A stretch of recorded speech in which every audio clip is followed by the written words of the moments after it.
গতকাল থেকে উত্তপ্ত পার্বত্য খাগড়াছড়ির দীঘিনালা উপজেলা। সংঘর্ষে জড়িয়ে পড়ে বাঙালি সেটেলার ও পাহাড়িরা। পরিস্থিতি নিয়ন্ত্রণে গুলি ছোড়ে সেনাবাহিনী। খাগড়াছড়ি জেলার পুলিশ সুপারের ভাষ্যমতে ঘটনার সূত্রপাত ঘটে মোহাম্মদ মামুন নামে এক সেটেলার বাঙালি ব্যক্তি পাহাড়ি পরিবার থেকে মোটরসাইকেল চুরি করায়। তাকে পাহাড়িরা ধরে ফেলে এবং গণপিটুনির এক পর্যায়ে এসে নিহত হয়। মামুনের বিরুদ্ধে পূর্বেও চুরি, মাদকসহ 17টি মামলা রয়েছে বলে জানিয়েছেন স্থানীয় থানার ওসি।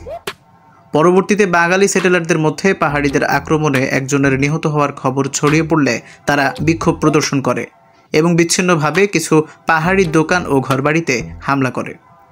এ সময় পাহাড়িরাও এগিয়ে গেলে দুপক্ষের সংঘর্ষের সূত্রপাত ঘটে।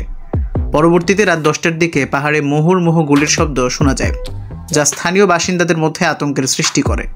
দুপক্ষের সংঘর্ষে সাংবাদিক সহ 12 জন আহত হয়েছে, যার মধ্যে 3 জন মারা যায়। এ সময় দুর্বৃত্তরা প্রায় 60টির মতো বাড়িঘর ও দোকানপাটে অগ্নিসংযোগ করে। দীঘিনালায় এখনও থমথমে অবস্থা বিরাজ করছে।